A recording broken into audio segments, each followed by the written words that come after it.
I'm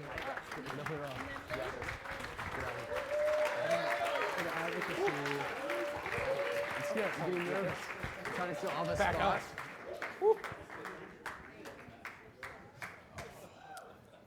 So, hello everyone. Thank you for coming. Quick introduction. I'm Zach. I'm the chair of the political union. That's Stephen. So we're the political debate group here at the IOP. Thank you so much for coming. A few quick thank yous before we get to it. First, thank you to all the candidates. They all agreed to come here. They're super busy with campaigning, so this is great that they're here. Thanks to, where are they? Gus and Sitsa somewhere over here? Yeah, super helpful. Poker face. Third, thanks to all the forum staff for making this possible. They were great in really helping shape this event. And fourth and finally, we're going to thank all of you. This is great that you're all here. It's really great to see so many people involved in student politics.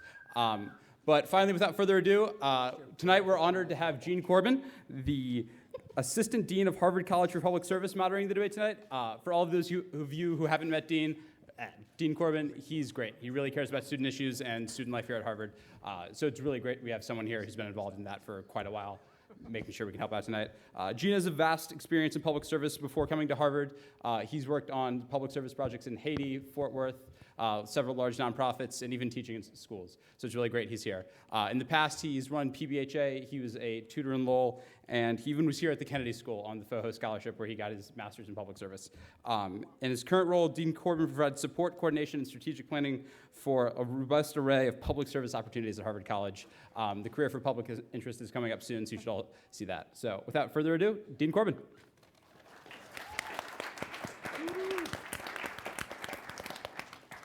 Thank you, Zach, for the kind introduction. It's great to see everyone. I'm really honored to, to moderate this debate tonight. And as we gather in the forum of the Institute of Politics, I can't help but think about how many times every day people bring up concerns to me about issues in public life, be they the United States, the world, or our own campus. But most people are not willing to step up and serve. So, leadership is tough. Putting yourself out there is risky. So I'd like us to begin this debate by just thanking all of these students who are willing to serve our campus. So thank you all. So I hope we can have a debate that is engaging yet respectful of one another and surfaces ideas on how to make Harvard College an even better place. In terms of ground rules, in each section of this debate, I will announce the time limits for the responses from each ticket. And the Institute of Politics has this lovely sound that will happen when you reach that point. It's going to be hard to ignore. So just to respect other tickets, I ask that you stop at that point. And to kick things off, I am going to invite each ticket to take no more than 1.5 minutes to introduce yourselves and to make an opening statement. And I'm going to try to change the order throughout the evening, but for the opening statement, let's start with Happy and Faith. So 1.5 minutes for opening introduction and opening statement. Great. All right. Thank you guys all for coming tonight. It may seem crazy what I'm about to say, but my name's Happy. And my name is Faith. And we are so excited to be here today. Because we think the UC should be like Burger King. Have it your way. Boom. So we are running for UC presidency because we want to reinvent the UC, as in YOUC. We are running to address your issues and involve your voice. To do that, we have our two-pronged platform, which is Be Happy. Have faith. And then the To Be Happy prong, we are demanding a greater student input in the new sexual assault policy. We are advocating for an inclusive social space on campus. And we're also advocating on a nap space to reduce stress and the issue of sleep deprivation. And so for the Have Faith side, we really want to address your voice and to change things up so that we can actually have faith in the institution. And so we have a few things we want to do. That includes demystifying the funding process. That includes actually having a role for outsiders in the UC. And that includes many different things that actually deal with changes like that. And so overall, we just say, like, be happy, have faith, unless you like despair and disbelief.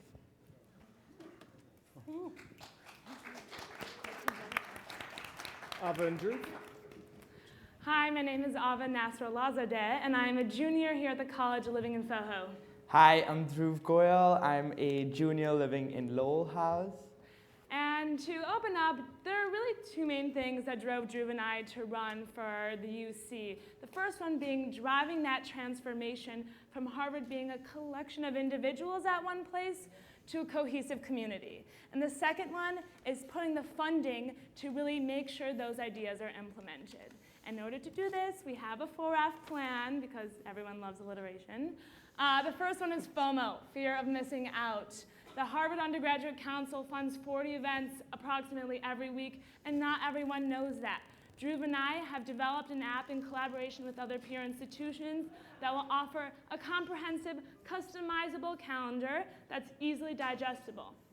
Which brings me to my second point, food. Food really brings a community together, and we want to capitalize on that. Food trucks at the river, more veggie options in the D Hall, and weekend brain break. Taking us to the third F, Freshman Housing Day. I know that's a very, very big event that actually brings, very unique to Harvard, brings freshmen and upperclassmen together. Why should we have midterms on Freshman Housing Day? And to tie all of this up together, funding. I think we've fought a battle with the administration to increase student group funding, but we failed, so we need to leverage alumni donations for that. Well timed, well timed. We have a class up there. Luke and Stephen. Yeah, so first things first, my mother back home in Minnesota called me up on the phone today and said, Luke, I'm watching this live stream. She figured it out, so I want to say hello to Ruth Heine. Can we get a shout out to Ruth Heine? Guys, come on, say hello to Ruth. Ruth. Okay, so my name's Luke Heine. I'm a sophomore, obligatory. I'm a sophomore in Cabot, and I'm running for UC presidency. And it's a wonderful opportunity to stand up on the stage, or sit rather, with these people, and who are all very capable candidates and all have wonderful platforms. Unfortunately, I don't have any alliterations. I don't have any. Heine Turban didn't really make a good slogan. No, unfortunately. Sorry, but we really want to talk about restructuring the UC, because we see the UC as more of a cultural element than an actual pragmatic element. And Turban, if you want to introduce yourself. Yeah, okay, so I'm Stephen Turban. I'm from the great state of Missouri. I wear bow ties a lot. I think that one of the big things that we've been looking at in our time at the UC is that we go to meetings and honestly, they're not fun. They're not a good place to be at. One of the big things that stops the UC from having a great time is the structure behind it. We have a parliamentary procedure inside the UC, which is very similar to the UC Senate, or the US Senate, excuse me. Sorry, and honestly, I think I think that comparison is a bit sad. We're a student government. We're not a government of the United States of America. Oh, I guess we're next.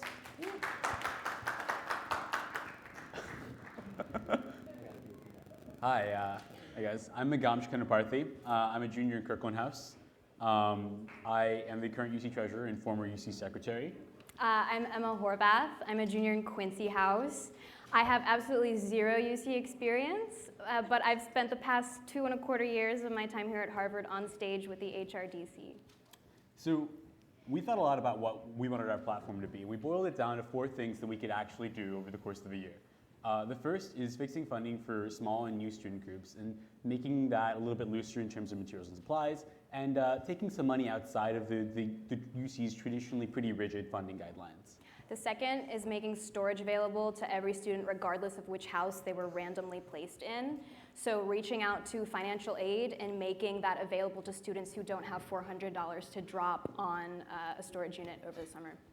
The third is to get the Smith Campus Center plans released, and just based on the discussion, it's not going to be a place where undergraduates are going to hang out. That's a shame because it's right in the middle of all the undergraduates. So we'd really like to push for some change there. And the final one is that this coming year is the House renewal and reflection. And one thing that has been happening is that the school is getting rid of in-suite common rooms. And that's terrible. You can't throw your parties in a hall common room with a glass door. So we want to make sure that doesn't happen again. Yeah, so we're really excited to be here. And seeing as everyone else did a UC pun, we're really excited to help you see the UC.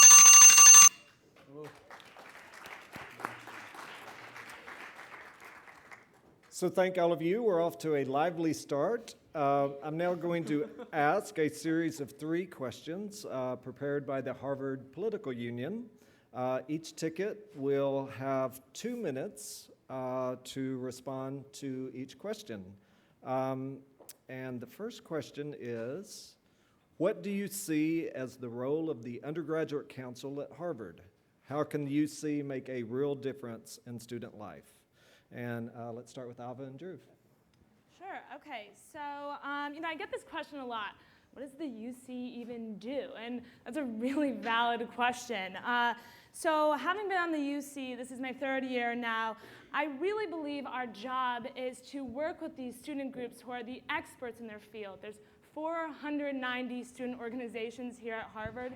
Work with them to bring them to a larger platform and really bring them to a larger stage. Facilitate this unexpected collaboration. Gene Corbin was talking about bridging and building. All right, let's make some unexpected bridges. Let's make some unexpected pathways.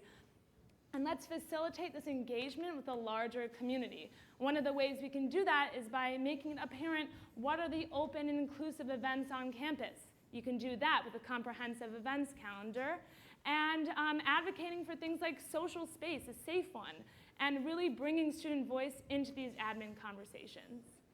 And our primary role on campus, which is our main focus, is funding student groups, right? So our biggest stakeholders on campus are student groups and students, right? And for the last 6 years, we've gone to the administration and asked them for a lot of money, and that culminated in the 250K campaign in the spring. Thank you, Cousin Sitsa, for that. But I think we need to move on, and we need to realize that the administration is not very receptive to our demands for more money. And therefore, I've served on the Harvard Alumni Association. Ava, as Student Relations Committee Chair, has also had some FaceTime with alumni. And we've pitched the idea of potentially giving a part of their donations to the Student Life Fund, which then essentially goes back into student group funding. And alumni are very receptive to this idea because they can actually see a tangible use of their money, and so leveraging that aspect is something that we really want to focus on. Luke and Stephen? Yeah, so I think the primary position of the UC really is more of a cheerleader, if anything, right? Like the UC, doesn't have a huge budget. We spent a year trying to get a larger budget. Did it work? You know the answer to that. We have limited power. So if we start calling what the UC actually is, start calling it a student government, stop right now I biked over here to this presidential debate. Once we start recognizing what the UC actually is, then we can start having some fun with it. And then once we identify and be honest with ourselves what it is, then we can start actually doing stuff. You know what I mean? Not to say that we haven't in the past, right? I think Gus and Sitsa were a prime example of this, that they're humorous. And the fact that through humor, they encouraged more people that normally wouldn't interact with the UC to interact with the UC. I think it's a shame that most of us actually are on the UC, are running for presidency. I think that this should be a space where anyone feels happy to be a part of, happy to run for president, because it's not just within the UC. It's within the college, and I think that once we address it and call it student government and just keep it at that and have fun with it, I think you'll see it take off. Yeah, I honestly, to add on to that, I think that a large part of what we do is as a cheerleader role, and that means that we get the awesome opportunity to talk to student groups and get them to do what they want to do. One big thing that the UC has done in the past, which was kind of disappointing, is that we've kind of looked at ourselves as an institution that should be taking on long-term projects. This really isn't something that is feasible. If we're a student government, every year we have different people come in. Every year we have people who want to change the food in Annenberg. Every year we have people who want to change the dining hall restrictions. We really should see ourselves as a force for pushing other student groups who will last long-term to have long-term impact. and quite frankly, who are also more passionate about the issues, right? Like if you have people who are dedicated to doing the specific role on campus, then let's have them do it. Let's empower these people to do what they actually like. Let's have the UC step back, let's give them the money to do what they want, and just be a government. The spotlight shouldn't be on the UC, the spotlight should be on what the UC funds.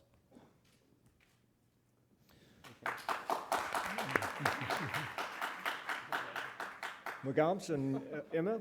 Yeah, so I think it's definitely the case. The UC isn't a government. We can't like pass a law, you know, and it's the reality of the situation, and it's how we have to move forward is by bridging the gap between the students and the administration. I don't know if any of you all knew this, but the UC was actually founded by the Faculty of Arts and Sciences in 1982. It was founded by faculty legislation. And it sort of exists in that weird limbo in order to serve as this connection between all the students who have these concerns and give administrators the option of actually interfacing with students who they see regularly, interfacing with students to which they can build a rapport and sort of actually capitalize on student feedback, right? It's impossible to think that any administrator is going to want to deal with 50 different student groups who come up with their different requests. But what they will deal with is the UC who puts those together. So if an undergraduate is really, really passionate about NAP spaces, they have the option of coming to the UC. And then we have the option of going forward through the committee system and reviewing the merits of a proposal and then taking that forward to the administration with full knowledge that we can't just demand something, right? I think ultimately we have to be cognizant of that. And I think one other aspect of improving those relationships between faculty and the UC is improving how the faculty sees the UC. I think the difficulty now is that the faculty probably thinks that when they interact with these gov majors, who are for the most part on the UC, you're a computer scientist, I know, but I mean, I'm just saying that you have to, they have to feel like they're not interacting with the kids who are just interested in politics. They have to feel like they're interacting with these kids who are representing the entire school.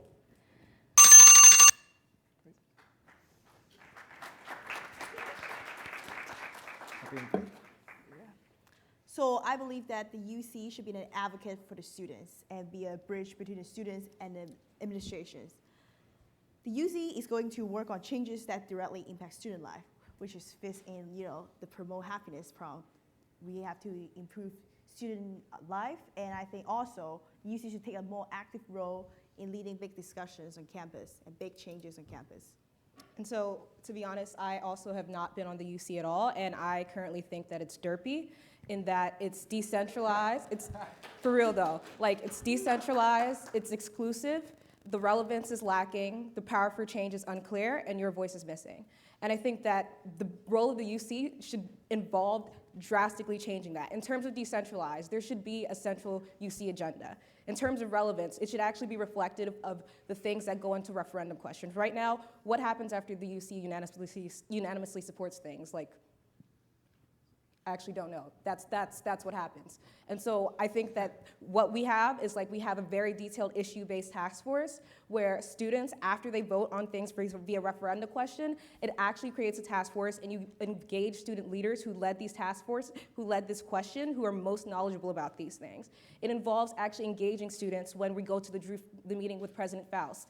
When Happy first approached me, again, UC outsider, she told me that the UC has a semesterly meeting with Drew Faust. And this whole time I'm like, the UC has no power. No, that's huge. That is access. And we want students to be able to actually vote on that.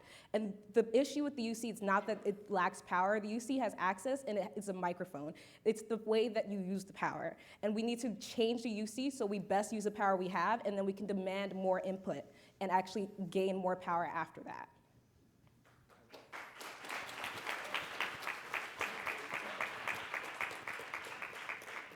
So, as has already been mentioned several times, funding and the allocation of funding has been a constant topic recently. So, our next question is as follows. What concrete plans do you have for making student voices heard on matters other than funding? And I believe it's Luke and Stephen's turn to start us off. Sweet. So This is something that Luke and I talk a lot about, and one thing that we've really focused on in our campaign over the past couple of days has been really just seeing people face to face, and we think that that's legitimately the best way to get to know what people want and what people want out of the UC. So for one, I think that this is a good advantage for us. I think that both of us are, kind of excessively out there, excessively like talking to people. I think that's something that we would really work hard to as the president and VP. Another thing I think that we should be pushing all UC representatives to do is to go outside the club that is the UC, and this is something that Gus has mentioned. I think we should be going to other clubs. We should have each UC representative have a couple clubs they should go to each semester, and that can be the club that you represent beyond just your own house. Because we know that our houses and our yards, while they do represent where we live, they don't represent necessarily exactly what we think and our needs for the UC. That also comes back to the first point of how we frame the UC, right? So if we call it a student government and we have it be kind of more open and more approachable, I think then you can start soliciting more input. So for example, I think a great technology in which to do that, besides going face-to-face, which I think works a lot of times, but because of the schedules that people have, I mean, like it does run into its pitfalls. You guys can't see this, the clock's going wild. But no, I think we can really reach out a lot through Google Forms. So I work with Professor Johnson on sexual assault reform by putting out a Google form with her. As a freshman rep, we did Project Whiteboard, which was soliciting responses from the freshman class of how to allocate their FIC funding. I think it's just all about bringing in the college. Because the college, people here are smart, and you want their opinions on the UC.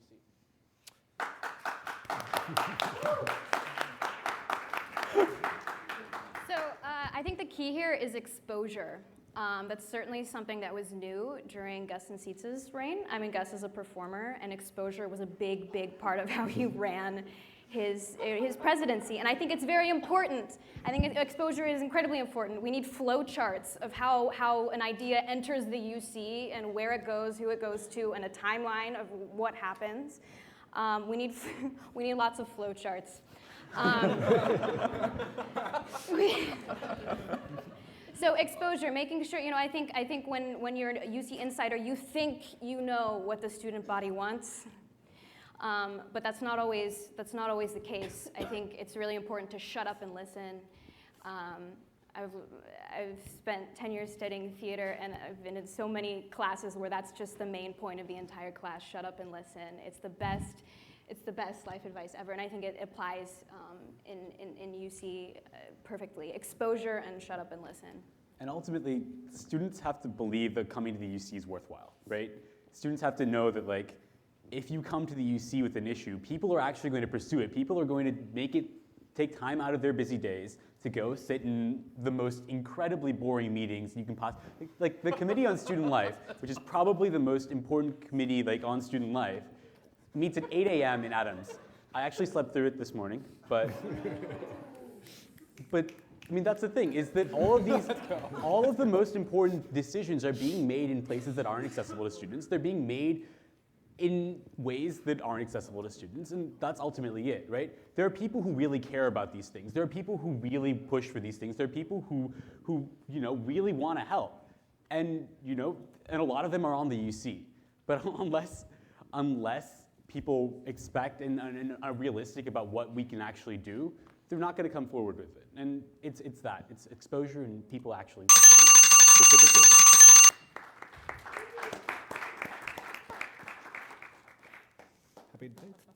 So to address the concern that how do we get student input, our ticket have a really creative solution called Wonder Woman Walk Up, as you probably see our posters around. And so basically it's just been literally dressing as Wonder Woman, and we've been knocking on doors, finding out what people are interested in. The thing about the UC is that we have 6,700 students on our campus, and of course you can have this we're gonna do town halls, we're gonna do surveys, but at the end of the day you're asking students to come to you. And so even though it's something as simple as door knocking, it's the only way you can get input, and there are other ways that you can do it, but it's just you have that self-selection bias. And so to the issue of exposure, which I think is huge, I think that Gus, you did your thing, but I think the fact that a joke tick was elected says something. And I think we're at a place where the UC, you shouldn't take yourself too seriously, but you should take the work seriously. And so we're willing to like wear the costumes, dance outside the Science Center, but we're gonna do it with a purpose.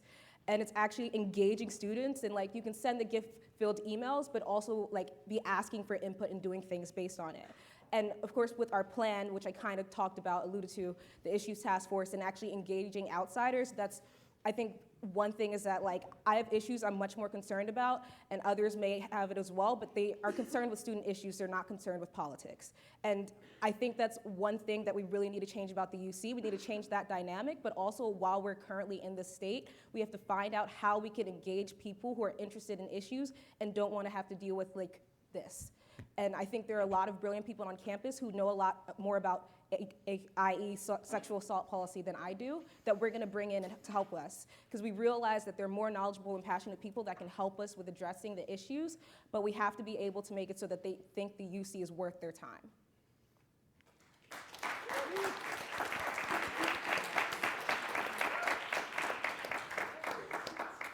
We believe that the best ideas that the UC can work on essentially come from simple dinner table conversations. I still remember my freshman year, I took a 9 a.m. class, and I know a lot of you here have taken a 9 a.m. class at some point in your Harvard time. And every time I would get out of the 9 a.m. class about 10:05, and Annenberg would shut its hot breakfast out at 10 a.m.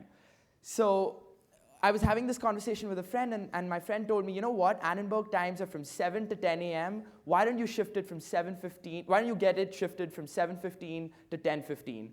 I worked an entire semester, worked with Dean Dingman, and we made it happen. And our freshman here, and it's still instituted as a policy now, that you get hot breakfast up to 10:15. So if you have a 9 a.m. class, you can get food after your 9 a.m. class. So it's simple, small things like this that can actually make a very tangible difference to student life. So as you can see, we're really into this food thing. But something I've noticed among all of us is actually we all agree that we need to bridge the gap. And Luke and Stephen, I agree. We need to be present. Our faces need to be there. But I can't make clones of myself. I can't be everywhere at once.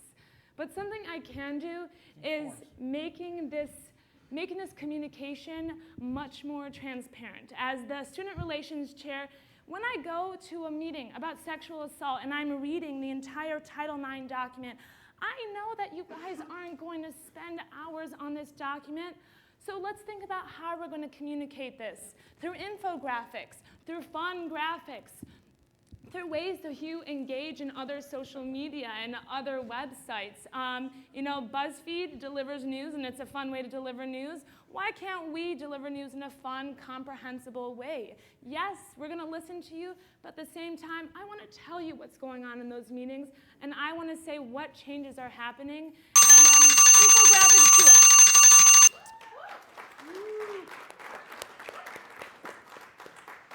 So thanks again to all of you. One final prepared question. What do you see as the proper relationship between the UC and Hocos, and what should be their respective spheres of influence? A little harder question, I think. Meghamsh and Ema, you're up. Yeah, so we were told these three questions like literally right before we walked on stage. I just got really excited for this one because I'm the Kirkland Hoco chair. So I really know what it means to be both on the UC and Hoco. And I think it's definitely a partnership.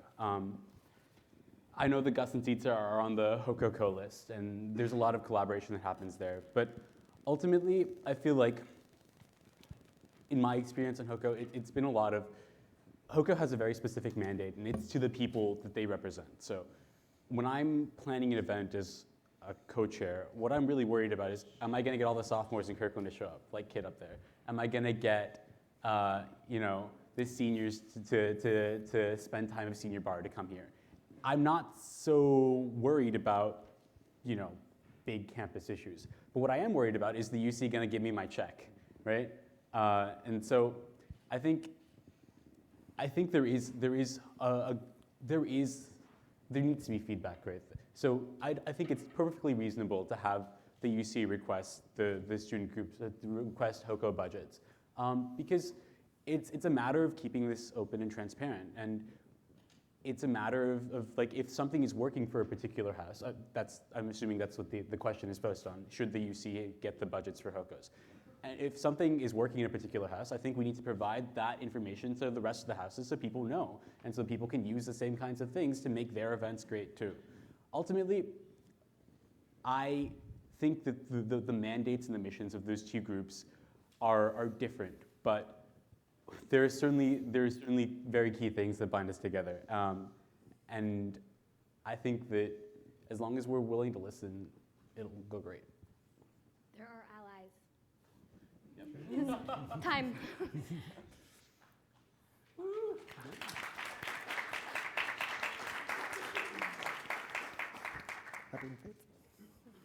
So we believe that we need to definitely increase collaboration between the Hoco and the UC.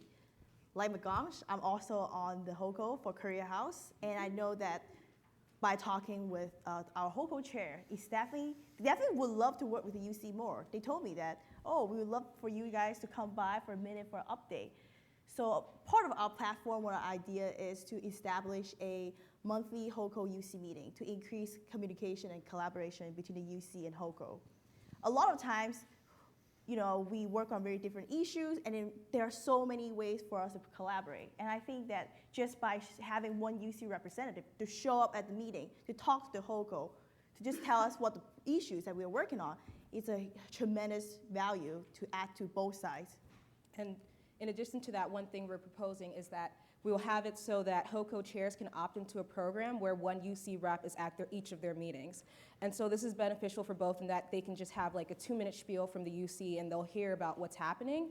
But also, when we actually asked people about this, and we're speaking to someone on a Hoco about this, what she explained is that Hoco actually sends out information to their house. Like, they send out their meeting minutes. And so this is not just a way for the Hocos to hear what the UC is doing, but it's also a way for the UC to tell the students what they're doing, because everyone's in a house here.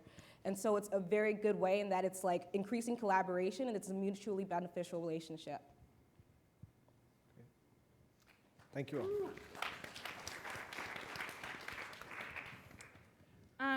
I agree. I do think that UC and Hoco definitely do need better collaboration. I mean, we're elected by our houses, guys, so it makes sense. I don't think that the current relationship is a healthy one. I don't think that the kind of big daddy position UC has taken of handing the check to Hocos and not having obligation after that is a very healthy one. That's where we lose that transparency on the UC when we say, here's your money, okay, bye. So I think that having the Hocos remind us as well to please come to these meetings. I know our Hoco chairs don't let the FOHO reps miss a Sunday meeting. They remind us every Sunday, and Miranda Chang, I'm coming to a meeting, I promise. But I will say one of our things, Weekend Brain Break, is something we want to work with the Hocos on. It's directly in the house. It's working with the HUDs managers of the houses. So right here, this is a project. This is where we start going beyond the check, and we start that discussion with the Hocos. My billiards team captain, Tommy Chen, he is not here right now, but I've literally played like hours and hours and hours of pool with him, and he's Elliott Hoco chair, so I hear so much about how the UC should improve its communication with Hocos. So I think it's extremely, extremely important that both the UC and the Hoco remain on the same page with regards to transparency, with regards to funding and issues along those lines. And more importantly, I think it's very, very important that, I think Hocos can benefit from our platform if we are able to create this comprehensive college calendar. Hocos can put their events onto this calendar, and students on the back end can say, you know what, can filter their calendars and say, okay, if I'm part of Lowell House, I only want to see the events that Lowell Hoco is putting up, and therefore their calendars will be customizable to suit their needs. Therefore, our platform works squarely well with Hoco publicity as well. So I think this underlines actually a large difference between tickets right here. Because honestly, instead of redeveloping an entire calendar, I think Facebook events works fine. I think if you're throwing a party, you can use a company that's established and has expertise in this and will deliver a product that you're actually already on. So I think Facebook events works fine. Second, I've never been told I'm in a big daddy position, but I mean, We want to start that. I like that. Actually, Rakesh, on a more serious note, Rakesh and I have actually spoken about this exact issue. I'm lucky enough to have him as my housemaster. If you guys didn't know, I'm a Cabot House. And he recommended that for me to actually start working out a program in which UC reps from the House sit down and actually attend the Hoco meetings. Because like you can talk to them, but the best way to do it is just to attend each other's meetings. And once you're on the same page, then I think that you can build a rapport and you can build some respect. And I agree with Meghamsh 100% that the House committee should reveal their budget. But I think that that's more understandable if the UC is a presence in their House community. You can't expect someone that's not a presence in your House community to start pushing around the House, or it can be seen that way, which is unfortunate. And one big thing, both Luke and I have a really good relationship with Dean Dingman. And this is kind of one thing I find really bizarre in the Harvard structure, where for the first year we say, okay, your community is your class.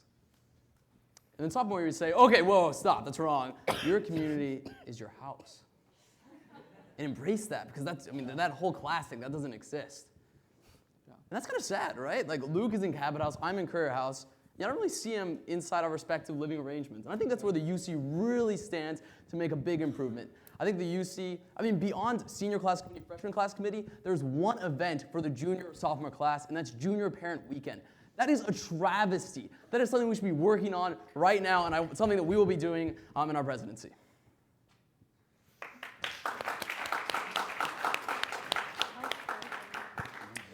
So now we're going to open the floor to questions from the audience. There is a microphone in the middle of the room, as people are already finding.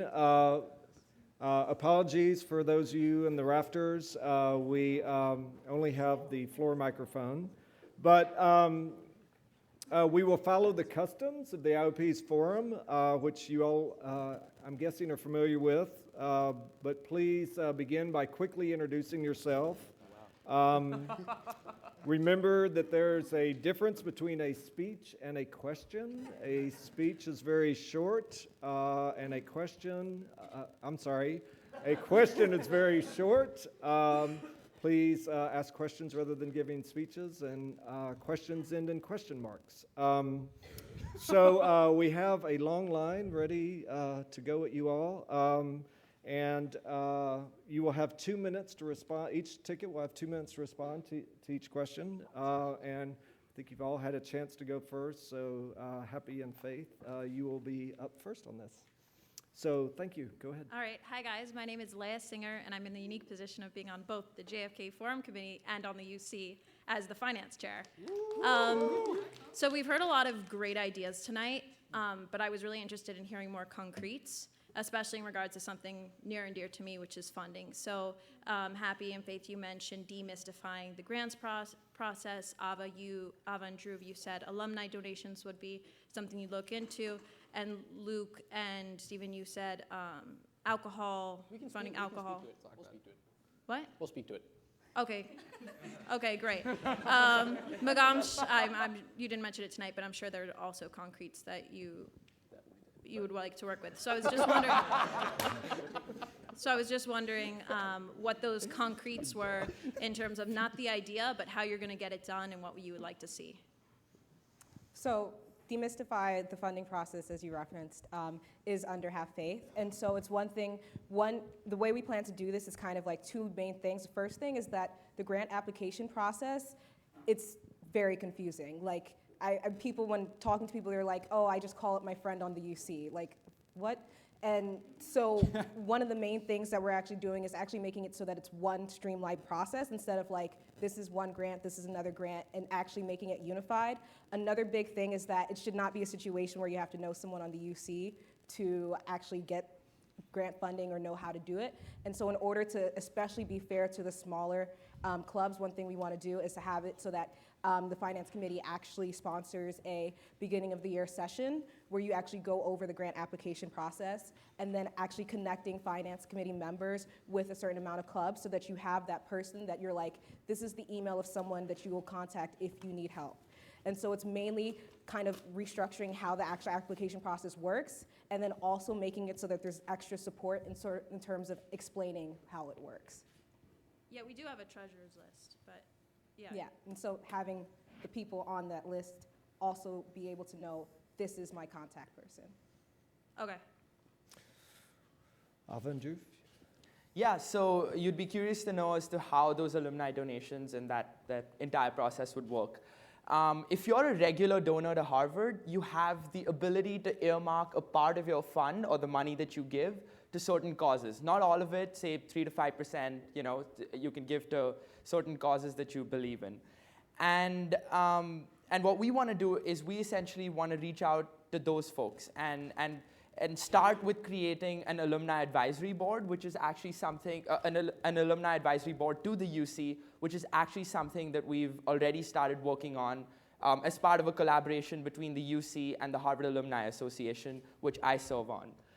So once we've kind of streamlined that process and we've gotten this group of potential alumni donors, what we do is then we go to them and we make presentations as to where their money can be used. So if they, in their time at Harvard, were very big on theater groups, then they could say, you know what, I want this money to be put into theater funds. And say somebody gives $30,000 to that, we can say the first 30 theater groups that come to apply to us, we will give them not just 1,000, which is FICOM policy, but 2,000 through this additional fund. And I think overall, just to really sum up this idea, it's the notion that, yes, you want to push for that $250K from Drew Faust, but at the same time, you want to be smart. And so you want to leverage these external sources of revenue. I love that idea. Guys, I'm SRC, so I put that idea and I marketed it. But you want to look to other options as well. You want to grow. Good. Done? Luke and Stephen? Yeah, okay, so I personally don't feel comfortable proposing a plan here and now that we're gonna go talk to alumni donors. I mean, like, we can't even get money out of a current administration and current active members of the Harvard community. Where do we think that we're gonna establish the manpower to go out, reach, and contact alumni donors, and then with the administration watching us, accept their funds without them having any earmarks in that? I think that's a little presumptuous, all right? So let's just say that. Second, I think actually a lot of people don't know about the current funding as is. So for example, like I have a couple of roommates, I have some roommates last year too actually, that both like were in clubs and were like, Luke, how do I actually apply for this funding? They didn't know. And like I work in FICOM, I'm on the financial committee, and I mean like it's a very like acceptable process and it's very streamlined and it's very efficient. I think that's fine. What I think though, what needs to be done is that more people need to know about it, more people need to see it. I mean, the UC is really like the oil that makes a lot of these student clubs work. We need to recognize that, and we need to really pub that. Yeah, just to talk about not smart ideas. No, just kidding. That's terrible. One thing that, that's actually the worst preface for my comment. Yeah, I'm so sorry. It might be. One thing, just going back in history, from up until the UC's founding until 2008, the UC did fund alcohol. There's actually a great Crimson article, you should check it out, in 1998, where the UC bought 12 kegs for Harvard Yale. I think it's awesome. And I think this kind of gets down to some things we should think about in terms of funding and in terms of what clubs should be able to choose to do or not to do. One thing that I think we've been disappointed over the past 5 years is that we haven't been able to help fund clubs do social events, all the social events that they want to do. And that doesn't include alcohol, and that's a reality on our campus. I think if we want to help out small clubs throw big parties, we should have the UC fund alcohol.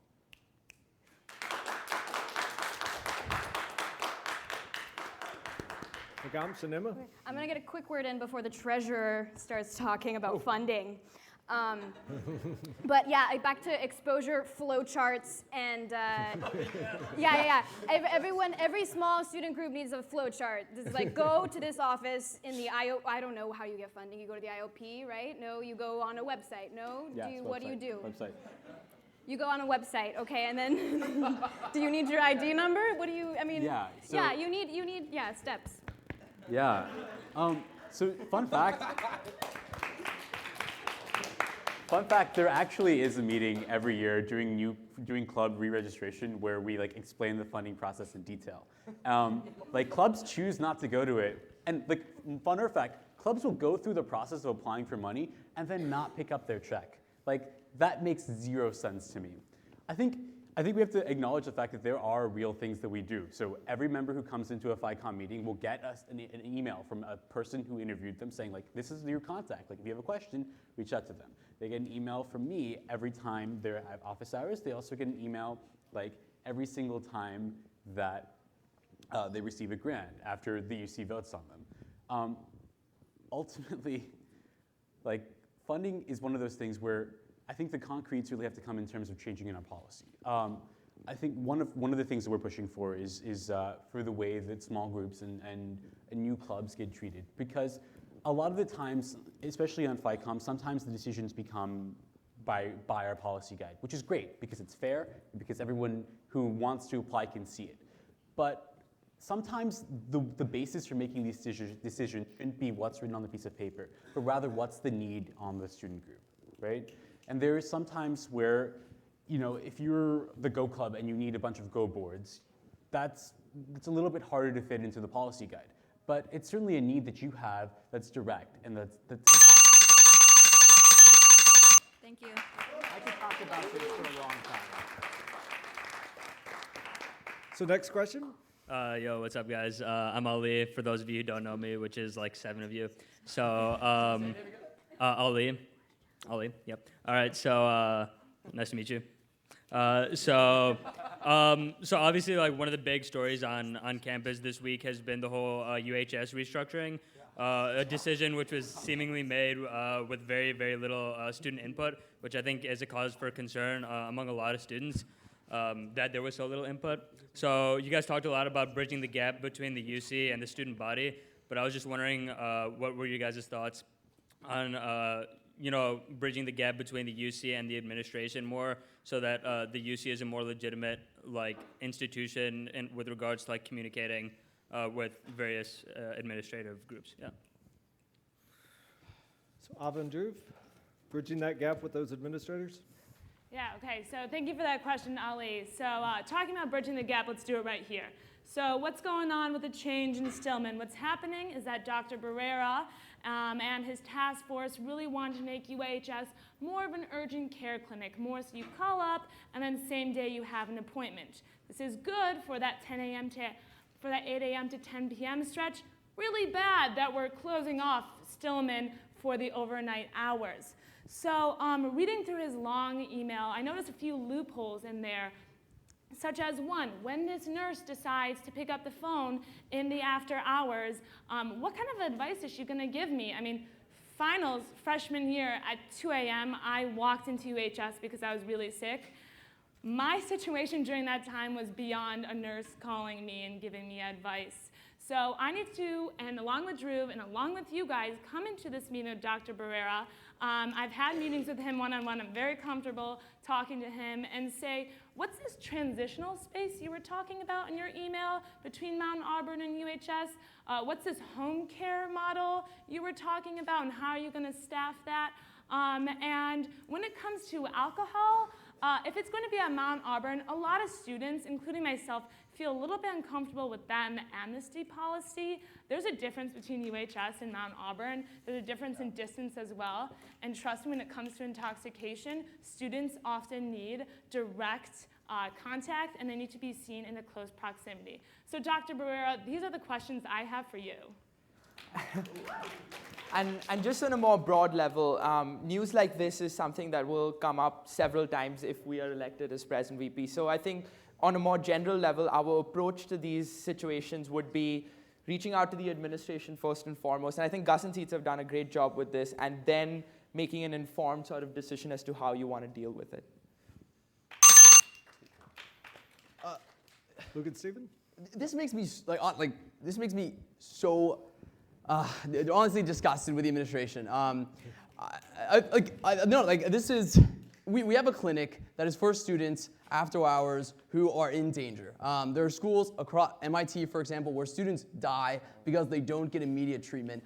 I think this is a disgusting decision by the administration to prevent us from having access to healthcare. And exactly as Ava was saying, access to an amnesty policy that really has been a really great part of Harvard. Honestly, I think that this comes amnesty policy. One second. We'll talk. I'm going to transition. All right, so I'm just mad. You want to take this one? Yeah, so go I ahead. actually think this is symptomatic of a larger problem. Like people call the UC a joke because of the people that run for it, the watermarks they put on every pamphlet in the houses. But the UC is a joke because the UC is a joke because the administration treats us as one. The UC is a joke because the administration doesn't ask for our input on anything. They spy on you. They change the stuff on the Smith Campbell Center. Like, come on, like, what's going on, man? Like, we're here to represent the students. Administration, please recognize that. Please see that this is what we sign up to do voluntarily, sink our time and do, which is very valuable economically, very valuable.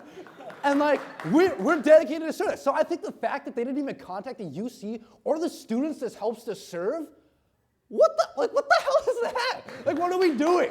Like, that's why we're here. The administration is what delegitimizes the UC. And like, if we want to build a better UC, you need to bring that to the administration. Sam and Gus, Sita and Gus,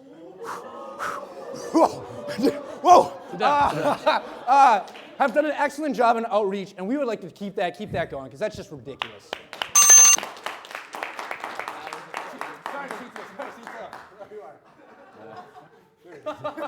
Yeah. Oh. So this is one of those questions that has one right answer. Obviously, everyone is upset. No one's going to stand up here and be like, oh, I think it's a great idea, and that's what all of us are saying. The squeaky wheel gets the grease. Squeaky wheel gets the grease. That's right, right? And Gus, I mean, you're such a great squeaky wheel. And I want to be the squeaky wheel this year because I'm very, very good at it.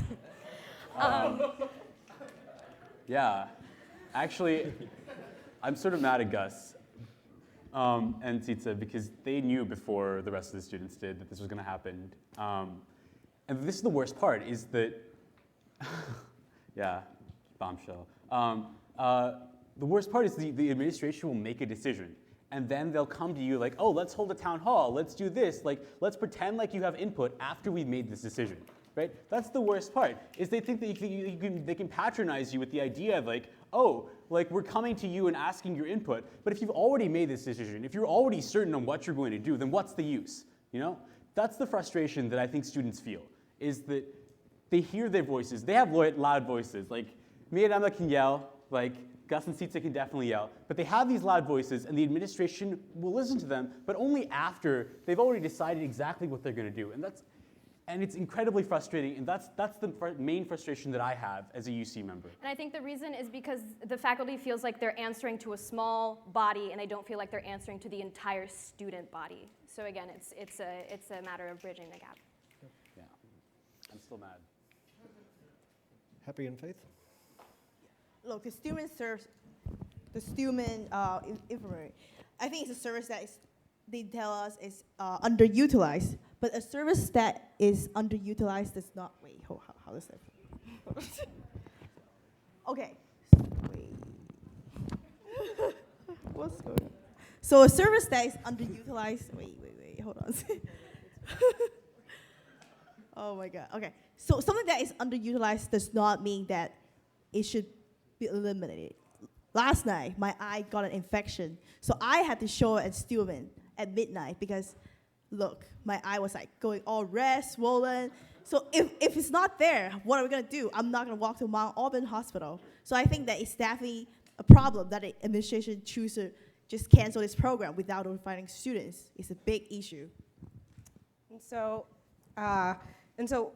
I think that the other tickets did a great job in framing the problem, that there's no input, that the university doesn't think the UC is legitimate, that they talk to us after doing things, but we know what the problem is, and I think the biggest thing is that the solution is not just talking to them about what's happening with Stillman, it's talking to them about the greater issue. There's Stillman, there are the videos that this ticket referenced, and then of course we have like going back in the day to the email searches. The university does not respect our privacy, the university does not respect our voice, and I think that is what needs to be addressed in a more larger structural way.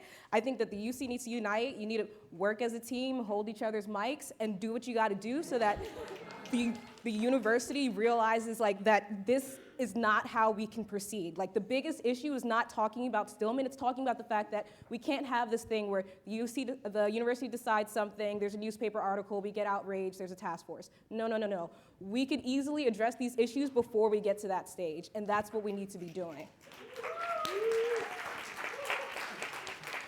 Thanks, guys. Okay. So it feels like you all are not always needing the 2 minutes. So and we have a pretty long line. The suggestion's been made keeping your responses to 1.5 minutes. Are you all okay with that? Yeah. Awesome. Next question. Hi, my name is Sarah Coughlin. I'm a senior in Adams House. And it seems to be a recurring theme at Harvard that the university will do something that hurts students, and then we all get upset about it, and they convene a task force. The Stillman closing, the Q Guide, more helpful reform come to mind, the study on attendance in lecture, and the failure to incorporate an affirmative consent policy into the sexual assault reform.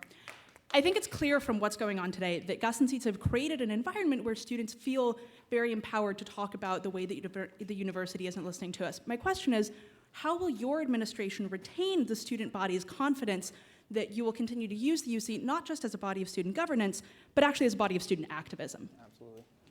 That's awesome. Is us? All you, Luke and Stephen. Yeah, I think this is symptomatic of actually like what Harvard is, right? So the administration can stay here for 30 years at a time, and you're here for 4. So like, if they can pacify you for 2-3 years, you're out, like new batch of kids, maybe they don't even have to resolve anything. Maybe it's easier for them. Who knows?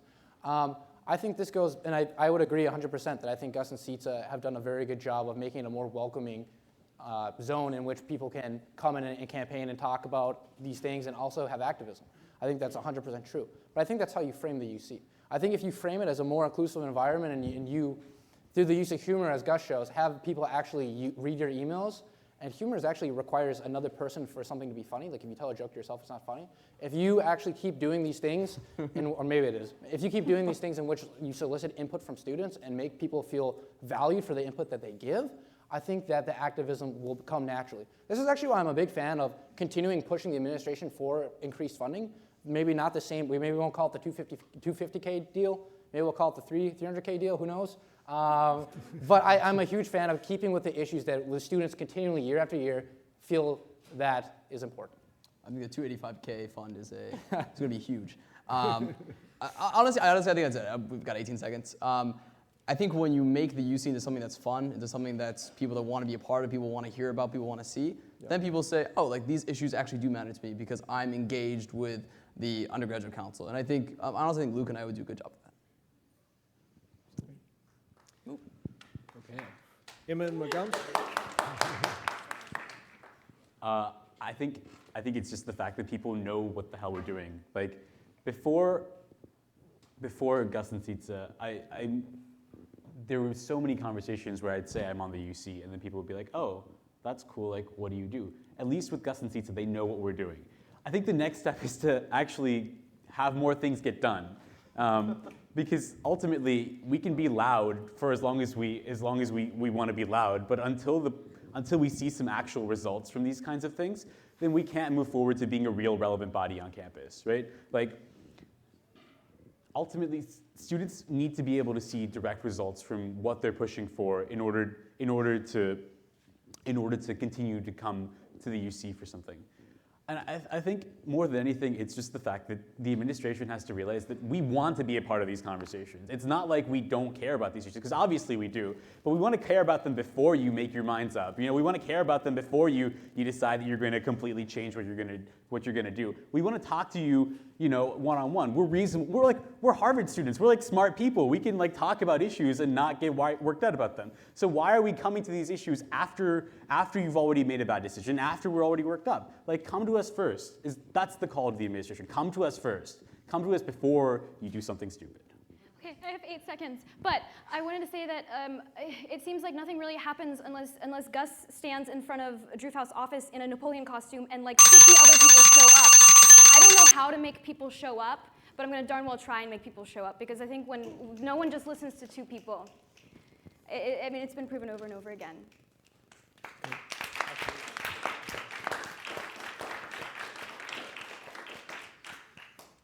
Just like we talked about earlier, under our Have Faith prong of our platform, we are creating these issue task forces that actively try to engage students, leaders, and student activism on campus. We want to have these issue task forces and invite student leaders outside the UC to come speak with us, and we want UC representative to go to their meetings. This is a two-way process. We are not just asking them to come to us, we are also reaching out to student activists on campus. That's one big part of our platform. But in addition, I think that through my experience working on the UC, pushing through a lot of projects like the NAP space, airport shuttle, I think that we've learned that in order to work with the administration, we have to use this carrot and stick process, which means that carrot means we have to be willing to meet with them because they are so busy. We have to free up our schedule, be flexible. But at the same time, they always gonna push back. So what we need to do as representative, we have to be very assertive. We tell them this is what we want. We don't back down easily. And I think in order to do that, we have to definitely show them data, show them are serious about it. And I think data as well as definitely following up with them, meeting up again and again. That's how we push through projects. And I think the biggest thing is that the worst thing administration can be is decent. If they're awful to you, then students revolt and then you push things through. If they're nice to you, you actually get things done. Right now, our relationship is decent, but you have to realize from day one, even if Drew's nice to you during your meeting, you only have a year. You have to get stuff done.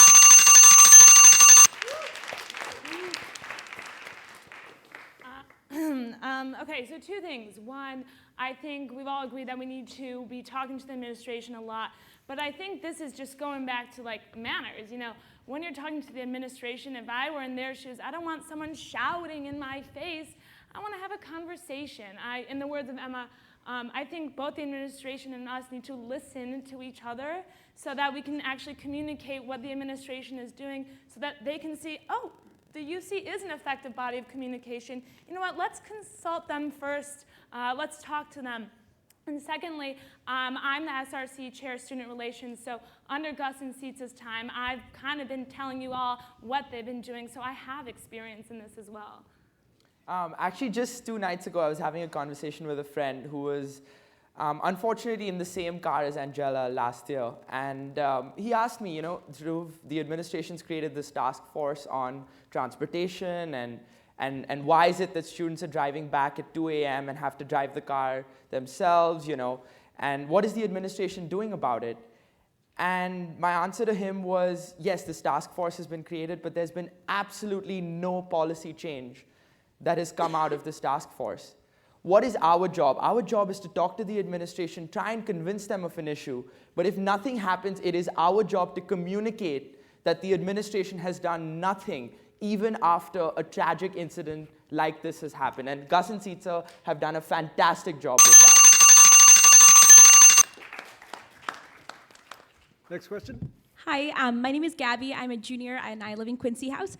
So I really appreciate all that you guys mentioned about Hoco. I serve on Quincy's Hoco. And I'm actually pretty lucky that I've talked with Leah. Brett comes to all of our meetings. Caitlin actually sits on our Hoco. So the communication piece that you guys had mentioned a couple minutes ago is there for Quincy, for instance.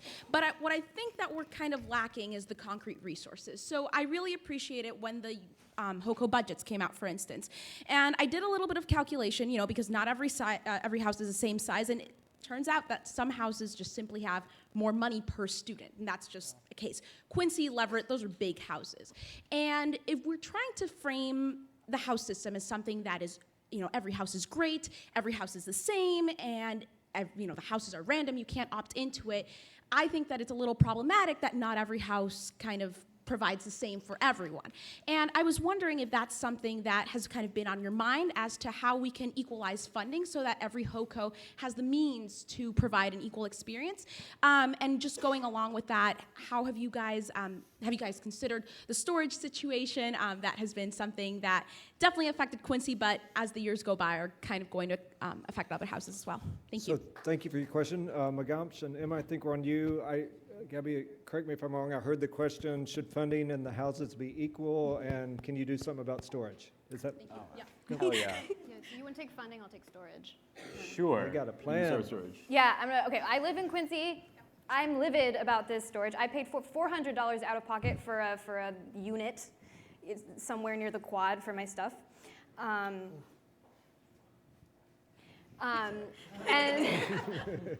Yeah, so the thing is deliverables, right? The best thing we can do, I think, is make sure financial aid covers storage for students who really need that money, who really need that. That's the smallest thing we can do. Otherwise, we want to start a conversation about where can we fit these boxes. There's lots of spaces on campus. I don't believe that there's no place to put stuff. Yeah. Ultimately, like, I think that I'd love for Hocos to have more money. But I don't think we can start that at the expense of taking money away from other Hocos, right? It's about giving people the resources to find money where it is and to give, and the first part of that is transparency. So the Hoco budget. So now you can see, like, one of the houses on the river gets a lot of money. Why is that? Because they have people pay in, and that makes sense. Ultimately, I feel like the administration, they tell us so often, like, especially when we're talking about funding with the deans, it's like, oh, we don't know if extracurriculars should be the biggest thing that students care about. In fact, first thing is that's obviously not what students care about. And second thing, then give more money to Hocos, because Hocos would love to have it. So each year, the UC gives out $12,000 to each Hoco. And I think that that's the right way to go. Because, we are randomly sorted to a house. And I don't think that these random numbers to decide like whether I have a better or worse house experience. I mean, it's true that some houses are richer than the other ones because, sometimes they might charge a higher price if they're formal. So I think for the UC, we just need to give out equal amount of funding to each house. But at the same time, I think the transparency of the Hoco budget helps houses to learn from each other. How can my house do a better job? And then I guess this issue has two main sides, and that on one side it's like you don't want to have students basically win the lottery and get into a richer house, right? And then the other side, you don't want to punish Hocos for doing a good job fundraising, right? And so this whole issue is that what we want to do is make sure that these houses have the same amount of funding. So what that means is that if you're a Hoco and you worked hard washing cars or whatever y'all do, getting your money, then we're not going to be like, okay, we're going to take away some of your funding because of that, right? But at the same time, if you have some like mystery funder that's dropping dimes on you, then we need to be equal. I can't just say like, hey, this is a letter I got, so now I'm going to have a better college experience. That's not fair. But at the same time, we're not going to like take your incentives for actually working hard and getting stuff done. Great. As Happy said, the UC gives each house $12,000. I think your question is not so much about resources as it is about ideas. I think in this situation, now that every Hoco's budget is absolutely transparent, I think houses can learn from each other. So you have best practices where some houses are able to give more back to their students as a dollar per student amount. But why do they do that? Is it because they've created a program where where they offer students the ability to buy all their formal tickets at the beginning of the semester, and students are very receptive to this idea. So I think it's not so much a question of resources as it is a question of best practices. And I think as long as Hocos can look at each other and figure out what those best practices are, I think there can be some degree of equalization among them. And I think as far as storage goes, I can definitely sympathize with that. I live in California, so we can't really drive my stuff over there. I do need school storage. And one option is maybe let's not store it in the houses. I live in the quad. The Soch is empty a lot of the time during the summer. Second and third floors are dedicated to student organizations, which are not necessarily active using those spaces over the summer. Why hasn't anyone talked about the Soch yet for storage? So this is a question I really struggle with. In that I think we all agree that every student at Harvard should be able to have an opportunity to have the same experience.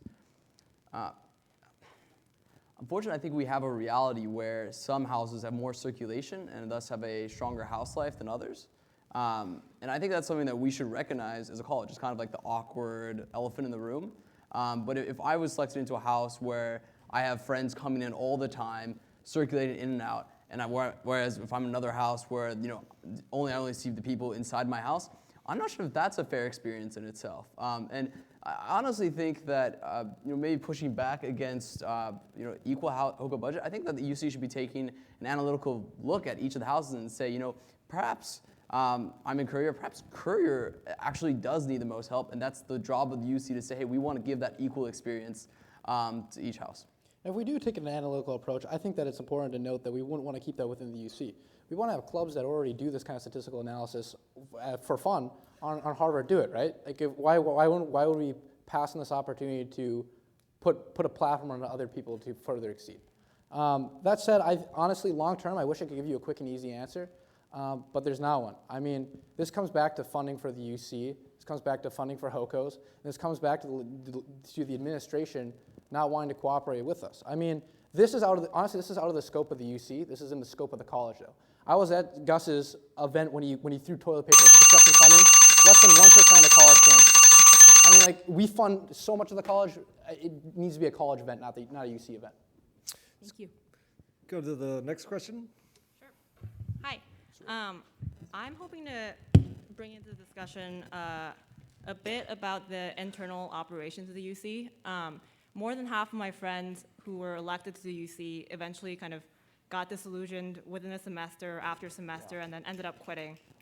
And in terms of keeping your house in order before you do anything, and I'm hoping that this will serve as a window to the more kind of public-facing aspects of your campaign, I wonder what your assessment of the problem is. Yeah, I'm wondering why you think that's the case. Happy and Faith, I think we're back to you. I think that a big problem is that each UC rep coming, we campaign on our own campaign promises of, higher water pressure, annual spring break. And then individually, we try to work for our own project. But I think the UC collectively, we have not actively achieved a collective goal. And I think that's why our platform is to centralize the UC's effort. We want to create these issue task forces that the UC is working on big topic discussions. And then I think outside of that, instead of just adding things, I think things also have to be moved around, right? Because I think the biggest issue is that, as Happy said, people are doing their own things. It's just, I came in and went through up, we need hot toast, whatever you're doing, but we actually need to have this centralized effort. And I think some of the most effective student governments, Berkeley, Yale, Brown, Yale, they actually have this executive body that works to do these things that the united government are working towards. I don't know if that's what we need here, and I think that it's something the students should decide, but I think that shows that the main difference is that we don't have a structure that guarantees that we're working on student-wide initiatives, right? We're working on individualized initiatives, and that's the biggest thing we need to change. The task force is a Band-Aid, right? And we think that's a very important Band-Aid, but there's a larger problem, and I think that's something that we have to talk about both within and outside of the UC. Yeah, so something you're getting at here is culture. It's really about, I'm already done. Culture!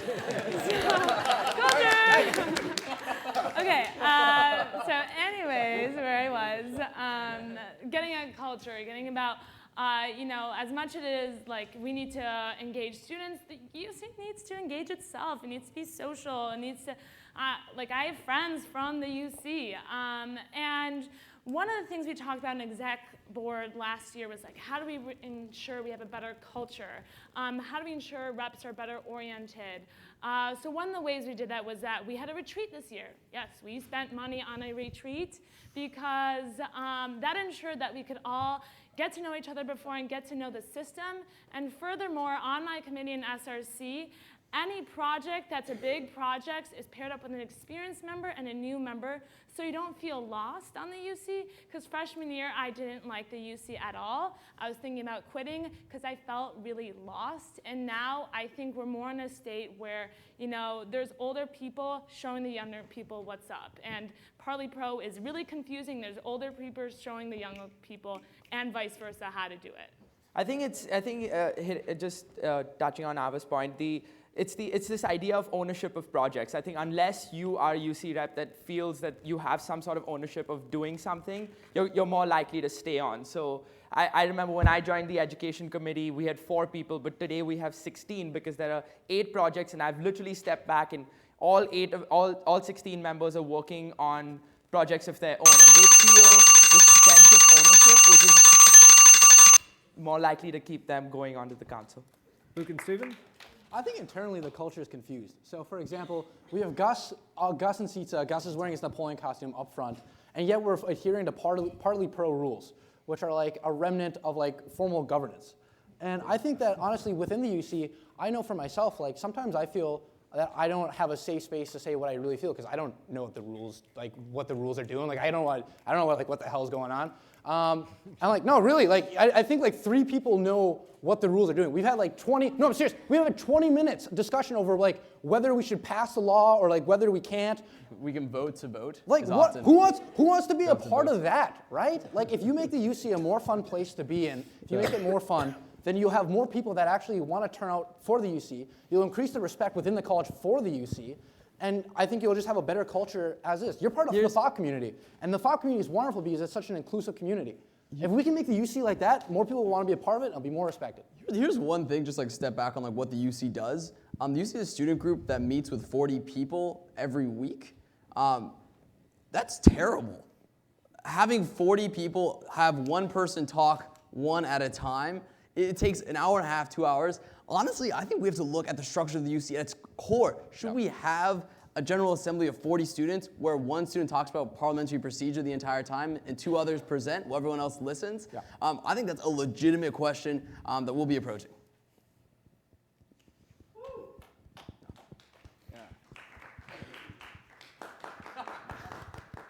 Yeah, I totally get this. I 100% feel all the same. Like, it's impossible to be on the UC and at every moment think that like. First, first I think it's discouraging when students work a lot on these things and then they don't see a result, right? And that's just the nature of the changes are big and change takes time and change is hard. And second, I think it's a result of the fact that the UC really wasn't that friendly before. I remember Gus telling me the first meeting Gus went to in the UC, Dhruv actually got like yelled at by the current president, and it was so weird. I mean, who wants to be a part of that kind of organization? Ultimately, I think it's about caring. It's about caring for the people next to you. It's about caring for the people who you represent, and it's about making the time out of your day to sit down and listen to how people are doing, to listen to, hey, you know, how's your day gone? How's your day gone? And we've made steps in this last year. So I spent my entire summer planning the retreat. And that was fun. It was a lot of fun. It was a really creepy house. We didn't spend any student money, by the way. And it was one of those moments where you see that everyone is a real person outside of the fact that you mean this meeting. Ultimately, you have to actually do things at meetings and get things done. But there's also the fact that I didn't feel that before the UC cared, and that's one thing that I'd really like to see more is more caring. Thank you. I'm sorry? So the 2 of you have been standing very patiently. We're running out of time. Can I suggest that you both just quickly say your names and your question, and you all take like a 45-second shot at it? Is that cool with everybody? Let's do it. Okay, Nick Bonstone. I'm a sophomore in Adams House. And I'd love to ask, yeah. I would just love to ask this question. Just sitting there on the stage and being like a student politician seems like a little bit of an odd choice to me. So out of all the things you could do at Harvard, so I would love to know, not a platform answer, but a personal story as to actually why you are sat there. I'm not sure whether 45 seconds, but I'd just like to know make it work. Why. Throw out your question as well, thanks. Yeah. Good evening. My name is Matthew O'Connor. I'm a sophomore in Cabot House. And my question is, throughout the entire evening, we've had various points. We've had decentralizing the UC. We've had engaging with a larger community. We have Stephen and Luke's whiteboard. We have your policy, shut up and listen. And at the end of the day, our clubs don't even turn up for money. I mean, you're giving them free money, and they're not turning up. Football games, I thought, was one of the biggest things in America. No one goes to football games. What I'm trying to ask is... Let's go. What I'm trying to ask is, fundamentally, it seems evident that the undergraduate body probably doesn't care. They're so involved in the various things they're passionate about. So my question is, what's wrong with giving the UC more power? What's wrong with giving you guys more power, whoever gets elected president? Because fundamentally, you are our elected representatives. Why don't you decide for us? Thank you. Both questions and more. So, story on why you're running for office with all the things you could be doing with your time, and why not take more power? You're the democratically elected. Are we good? So I apologize. 45 seconds. Who's up? Ava and Dhruv. Is that right? Okay, ready? It's a sprint. 20 seconds each. Okay, so I decided to run for UC presidency, not because I'm interested in the career in politics. I'm actually pre-med, I'm MCB. I really, really care about the community. I came from the Midwest/California, weird disparate, came to Harvard East Coast, don't really understand it. Join the UC, get the pulse of campus, ooh, yay. So not really a politician, more about engagement with the larger community. And second thing, Dhruv, you take it on, go. Okay, I have 20 seconds. I can't speak as fast as Ava can, but I'm from Bombay, I'm from India. At the end of the day, I'm gonna go back to India, but I felt like I wanted to do something for the school, and I felt joining the UC was the best sort of platform to do that. And the power. Share the power, share the wealth, democracy, yay! No, we don't want it. That's why we elected you. Okay, then we will work with you, and then we will take it and implement it. The power. The power. Let's go to Luke and Stephen. Guys, honestly, if the UC were its own entity, I wouldn't give a damn. Really, I care about the UC because through it we can touch you guys, you know what I mean? Like, through this, no, seriously, this isn't about the UC, this isn't about being up here on stage, it's about hanging out with you guys, it's about creating a campus where you guys feel like you have a voice and you have some agency. Matt, I think this ties perfectly into this. Like, you want to have the UC have more power, talk to the administration. Let's get some better funding, let's get us on par with the rest of the Ivy League, and let's actually get Harvard's clubs well funded. Let's not cut people off club sports. Also, just for context, I really love Luke as a friend, and I thought this is just such an awesome opportunity to work with the student body and hang out with Luke. Likewise with Stephen. Meghamsh and Eva? Yeah. Why are you running? Why are you running? I'm running because I really had fun this year, and I want to make sure that the UC is still fun. And Meghamsh also has the most experience out of any other candidate who's running. That's true. That's true. Yeah. Emma actually convinced me to run. Yeah.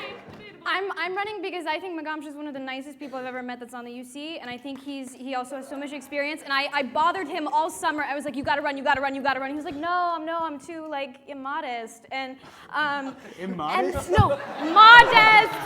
No. So then I was in Kirkland House working on a problem set, and Meghamsh was like, no, like everyone I wanted to run with is running for president. What do I do? And Gus Meopoulos walked in and said, why don't you run with Emma? And I was like, that's a crazy idea, sure. So that's why it's happening. So happy in faith. I'm running for UC presidency because I just care about student voice, and I guess that ties closely to our personal story. I was born in China, where democracy does not even exist. And after my family moved here, I just realized how powerful it is that people's voice actually matter in our government today. It's kind of a cheesy story, but that's why I ran for UC my freshman year. But through my past 2 years, I don't think that the UC has really achieved its potential to make sure student voice are there. That's why I'm running for UC presidency, to address this issue. And then for me, I never planned to run for the UC. I've been involved with student issues. I'm working on inclusive social space. But after meeting with Dean Corbin about that, he was just kind of like, people get to Harvard and then they stop caring. And I realized that he was talking about me because I was a fighter in high school and then I gave up here, and then Happy approached me with perfect timing. And I think it's just really important to realize the UC does have power and you should use it. Thank you all for your flexibility. I hope we did justice to your questions. That was kind of fun. We promised each of you a 1-minute opportunity for a closing statement. Luke and Stephen, I think you're up. Are we? I don't think so. No, we think we are. We need a flow chart, Emma. We need a flow Where's chart. where's that flow chart? Where's that flow chart? What are we doing? Luke and Stephen, I think Billy you're up. Bo's probably frozen. Yeah, well, thank you guys so much for coming down. I mean, while we do have the entire bottom floor full, it'd be nice to see the entire stadium, or the entire like speaker hall filled. I mean, because these are issues that impact everyone. We hope you keep in tune with what we have cooking over the next couple of days. There'll be some more excitement on that end. Stephen? I don't even know what you just said. Speaking tongues. Yeah, honestly, thank you guys for coming. This is an incredible experience. We think we do a good job. Yeah.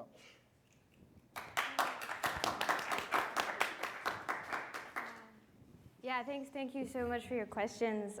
It's been amazingly humbling to listen to all the... It's the most ridiculous thing I've ever done. Is that the UC or? There'll be a flowchart on our Facebook page shortly, by the way. So. But honestly, we talked a lot about really big things. We talked a lot about really big issues. We've, I've never, if people were disengaged every single time, then we wouldn't be having discussions about the fact that the UC is like irrelevant. Like, come out. Like, we'd love to meet with people. That's why we're running, right? Ultimately, platforms will change. Like, issues will come and go. But you're voting on a set of people to represent you. You're voting on people who are going to stay constant. I mean, Tombaz Rav, yeah, but now he's wearing a suit and sitting with, like, in the middle of the IOP, right? I think ultimately you're making a big choice with very little information, and we'd love to chat more. Vote for us.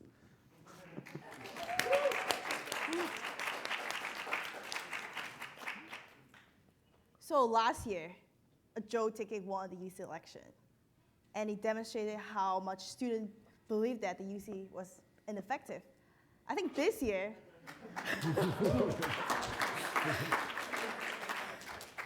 I think the UC definitely has improved its image by funny GIF, email, but I think that honestly, real changes still has not taken place.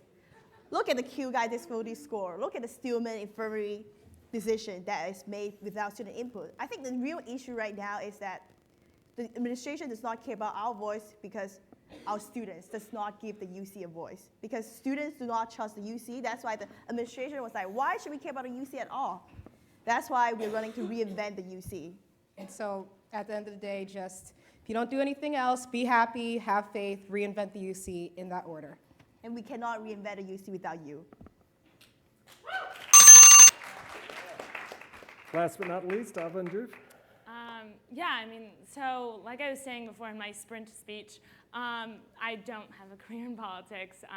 I want to go into medicine, but what's more important about this all for me is that idea of community, because I have come and I have felt very lost, not only on the UC, but in my own dorm, in the yard, and to be able to bring these ideas to a public stage at the IOP is huge. It is absolutely huge. And I also want to point out that Dhruv and I are wearing purple today because we really want to take over the campus with purple.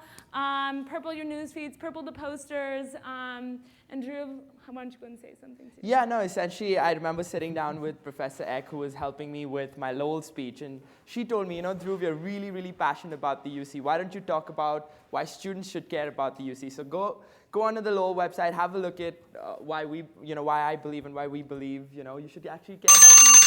UC begins with you. So I hope this has helped you all get to know your candidates better. It's helped me get to know myself. All of you have been awesome. This has been a lot of fun. I just quickly want to say, Gus and Sita, a lot of love has been given up for you all tonight.